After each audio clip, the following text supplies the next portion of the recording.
Hello guys, நல்ல டிடிஸ்.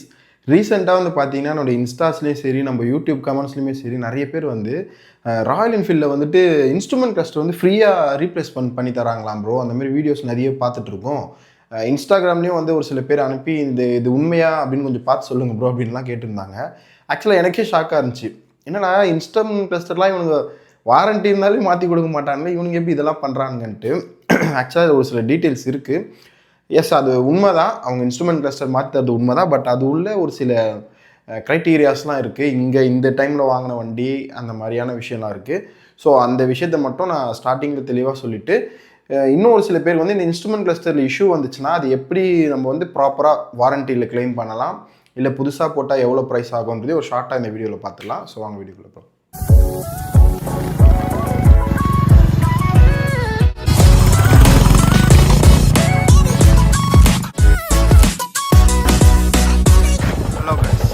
So guys, first இந்த வீடியோவில் பார்த்ததெல்லாம் உண்மை தான்.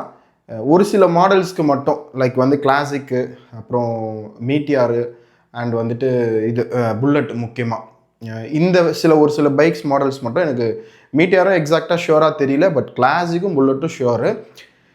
லாஸ்ட் இயர், அதாச்சும் 2025 ஆகஸ்ட்டுக்கு அப்புறம் மேனுஃபேக்சரிங், ஐ மீன் ஆகஸ்ட்லேருந்து மேனுஃபேக்சரிங் ஆகி அதுக்கப்புறம் வாங்கின பையர்ஸ் இருப்பாங்களா, இதோ இப்போ வரைக்கும் இந்த 1 இயர், இந்த லாஸ்ட் 1 இயரில் யாரெல்லாம் பைக் வாங்கி அவங்க பைக்கில் வந்து இந்த கியர் இண்டிகேஷன்ஸ் வந்து அந்த ஆப்ஷன் இல்லாதவங்களுக்கு ரீப்ளேஸ் பண்ணி தராங்க.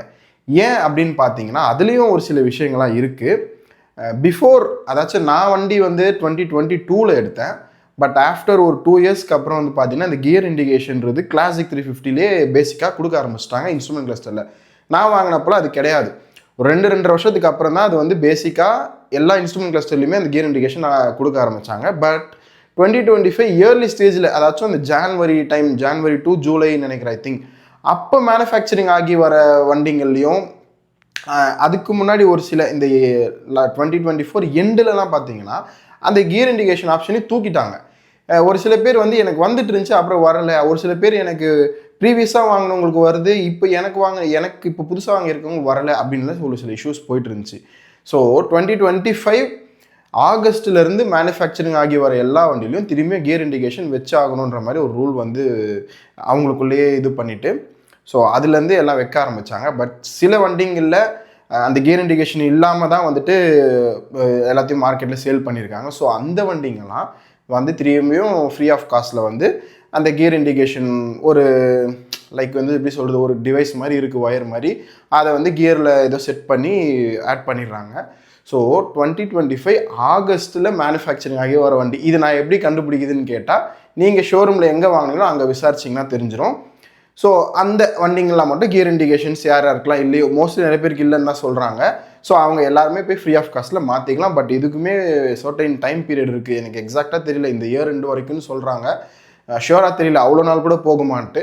ஸோ முடிஞ்ச அளவுக்கு சீக்கிரமாக ஹரிபரியாக ஓடி போயிட்டு அதை மாற்றிடுங்க. ஆஸ் யூஷுவல் தான், நீங்கள் போயிட்டு இந்த மாதிரி இஷ்யூன்னு சொன்னீங்கன்னா அதுக்கு ஒரு ஜாப் கார்டு போட்டுட்டு நீங்கள் போகிற ஷோரூமோட எப்படி டிமாண்டுக்கு ஏற்ற மாதிரி டைம் எடுக்கும். ஒரு சில ஷோரூம் உடனே போட்டு கொடுத்துடலாம், ஒரு சில ஷோரூம் 2-3 நாள் கூட ஆகலாம். ஸோ ஒரு பைக்கை சர்வீஸ் விட்டால் இந்த மாதிரி பண்ணுவீங்களா, அந்த மாதிரி தான் அதுவும் இதை நம்ம சுமாராக பண்ணி தராங்க இல்லையா.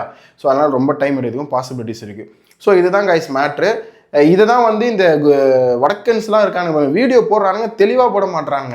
ஸோ இது வந்து நம்ம கஸ்டமர் கேரில் கால் பண்ணி கேட்டு பார்த்தா அவங்களுமே ஒரு இதுவாக சொல்ல, ஷோரூமில் கான்டாக்ட் பண்ணி அங்கே இருக்க சில பேர் கேட்டு விசாரித்து இது தெரிஞ்ச டீட்டெயில்ஸ் தான் இது. இவங்களுக்குமே இது கம்ப்ளீட்டான விஷயமா தெரியல. நீங்கள் வண்டி எடுத்துன்னு வாங்கன்றாங்க. எனக்கு இல்லையா, இது நான் பொதுவாக கேட்குறேன், இந்த மாதிரி 4 பேருக்கு சொல்கிறதுக்காக கேட்குறேன்னு அப்போ தான் இவ்வளோ விஷயமே சொன்னாங்க. ஸோ எது இருந்தாலும் ஃபஸ்ட்டு உங்கள் வண்டி எடுத்துகிட்டு போய், லாஸ்ட் இயர் யாரெல்லாம் வண்டி எடுத்தீங்களோ உங்கள் வண்டி எடுத்துகிட்டு போய் பாருங்கள், என்ன சொல்கிறாங்களோ அதுக்கேற்ற மாதிரி ஸ்டெப்ஸ் ஃபாலோ பண்ணிக்கோங்க. ஸோ ஓகே கைஸ், ஏன் இந்த இன்ஸ்ட்ருமெண்ட் கிளஸ்டரில் வந்து ப்ராப்ளம்ஸ் அதிகமாக வருதுன்னு பார்த்தீங்கன்னா, நம்ம இது வந்து நிறைய வீடியோஸில் பார்த்தது தான். இன்ஸ்ட்ருமெண்ட் கிளஸ்டர் அப்படின்ற ஒரு கான்செப்ட் கிளாசிக்கில், ஐ மீன் ராயல் என்ஃபீல்டில் இப்போ ரீசெண்டாக கொண்டு வந்தது தான். I mean digital, semi digital and digital instrument இப்போ ரீசெண்டாக கொண்டு வந்தது தான், ஒரு 4-5 இயர்ஸ் பேக். ஸோ எலக்ட்ரிக்கலுக்கே வந்து ஆல்மோஸ்ட் வந்து புதுசு தான். இன்ஃபேக்ட் முன்னாடி ஒரு சில பைக்ஸ்லாம் வந்து எலக்ட்ரிக்கல் ப்ராப்ளம்ஸ், எலக்ட்ரிக்கல் வைஸ் ஃபெயிலியரான பைக் மாடல்ஸ்லாம் ராயல் என்ஃபீல்டில் இருக்குது. ஸோ அந்த வகையில் இப்படி ஒரு பிரச்சனை இருக்கும்போது அவங்க ஸ்ட்ரைட்டாக அந்த மாதிரி digital, semi digital wise jump ஆகும்போது ஒரு சில ப்ராப்ளம்ஸோ, ஒரு சில எப்படி சொல்கிறது, ஒரு சில எரர்ஸ்லாம், அந்த மேனுஃபேக்சரிங் டிஃபெக்ட்ஸ் இதெல்லாம் வந்துச்சு. பட் இந்த இன்ஸ்ட்ருமெண்ட் கிளஸ்டர்ன்றது மேனுஃபேக்சரிங் டிஃபெக்ட்னு சொல்ல முடியாது, அது வந்து டிசைனே ஒரு டிஃபெக்ட் தான், டிசைனே ஒரு ஃபெயிலியர் மாடல் தான். பட் இப்போ 2.0 3.0லாம் வந்துச்சுன்னு நினைக்கிறேன். அதுலலாம் வந்து பார்த்தீங்கன்னா இந்த 3.0 தான் இந்த கியர் இண்டிகேஷன்லாம் ஆட் பண்ணி வருது. நான் சொல்கிறது கிளாசிக்கு, புல்லட்டுக்கு, இதுக்கெலாம் சொல்கிறேன். அதில் தான் இந்த கியர் இண்டிகேஷன், அதில் வந்து ஒரு சில ப்ராப்ளம்ஸ்லாம் ஒரு அந்த அளவுக்கு வருதில்லை, இந்த சென்சார் இஷ்யூஸ் வருதில்லை. அடிக்கடி பெட்ரோல் வந்து ரிசர்வுக்கு மேலே இருந்தாலும் அந்த பெட்ரோல் இண்டிகேஷன் காட்டுறதோ, இல்லை சும்மாவே என்ஜின் மேனுஃபேக்சரிங் அந்த சிம்பிள் காட்டுறதோ, இந்த மாதிரி ப்ராப்ளம்ஸ்லாம் இப்போ வர்றதில்லை அப்படின்ற மாதிரி சொல்கிறாங்க. அப்புறம் எனக்கு வந்து இன்னமும் வருது தான், வெயிலெலாம் போனால் ஸ்பீடோமீட்டர் அப்படியே 40லேயோ இல்லை 20லேயோ நிற்கிறது. அப்புறம் வந்துட்டு இந்த டைம் ரீசெட் ஆகலாம் இப்போயுமே ஆகுது எனக்கு. அப்புறம் வந்துட்டு ஒரு சில விஷயம் ப்ராப்பராக காட்டும். எப்படின்னா இந்த என்ஜின் வந்து கொஞ்சம் நம்ம ஸ்ட்ரெஸ் பண்ணிட்டோம். ஃபார் எக்ஸாம்பிள் நீங்கள் டிராஃபிக்கில் போய் வண்டி இப்படி நிறுத்திருப்பீங்க, அப்போ தான் வண்டி ஆஃப் பண்ணுவீங்க, இல்லை வண்டி ஆட்டோமேட்டிக்காக ஆஃப் ஆகிடும், டக்குன்னு நம்ம வந்து ஆன் பண்ணி இப்படி கீரை போட்டு மூவ் பண்ணுவோம் இல்லையா, அந்த மாதிரிலாம் பண்ணால் என்ஜின் வந்து ஸ்ட்ரெஸ் ஆகிடும். ஏன்னா அது ஒரு க்ரூசர் பைக்குனால அதோட ரியாக்ஷன் டைம் வந்து ஒரு சில செகண்ட்ஸ் எடுக்கும். ஸ்போர்ட்ஸ் பைக்காக தான் இமீடியட்டாக ரியாக்ட் பண்ணும், இது கொஞ்சம் ஒரு சில செகண்ட்ஸ் எடுக்கும். ஸோ அதனால் என்ஜின் வந்து ஒரு மைல்டான ஸ்ட்ரெஸ் தான் ஆகும், ரொம்ப பெரிய ஸ்ட்ரெஸ் ஆகாது, ஒரு மைல்டான ஸ்ட்ரெஸ், ஒரு கன்ஃபியூஷன் ஆகிடும். ஸோ அந்த கன்ஃபியூஷனால என்ஜின் மேனுஃபேக்சரிங் ஆகிடும். வழக்கமாக இருக்கிறத விட என்ஜின் கொஞ்சம் டிஃப்ரெண்ட்டாக இருக்குன்றதுனால அந்த என்ஜின் மேனுஃபேக்சரிங் ஆகும். இந்த மாதிரி ஆன் ஆகுச்சுன்னா நீங்கள் பயப்பட வேணாம், அது ஒரு ஃபியூ ஹவர்ஸ்லேயோ இல்லை வண்டி ஆஃப் பண்ணி கொஞ்சம் நேரம் விட்டுட்டிங்கன்னா அதுவே ஆஃப் ஆகிடும், ஒன்றும் பிரச்சனை இல்லை. ஸோ இந்த மாதிரி ப்ராப்பராக எந்த இதுவுமே காட்டுறதில்லை. ஃபியூல் கரெக்டாக இருந்தாலும் கம்மியாக காட்டுறது, இல்லை கம்மியாக இருந்தாலும் ஒழுங்காக காட்டாமல், ஐ மீன் ஃபியூல் இண்டிகேஷன் காட்டாமல் இருக்குது. இந்த மாதிரி ஒரு சில இஷ்யூஸ்லாம் நிறைய இருக்குது. அது வெயில் பட்டால் இது எல்லாம் வந்துடுது.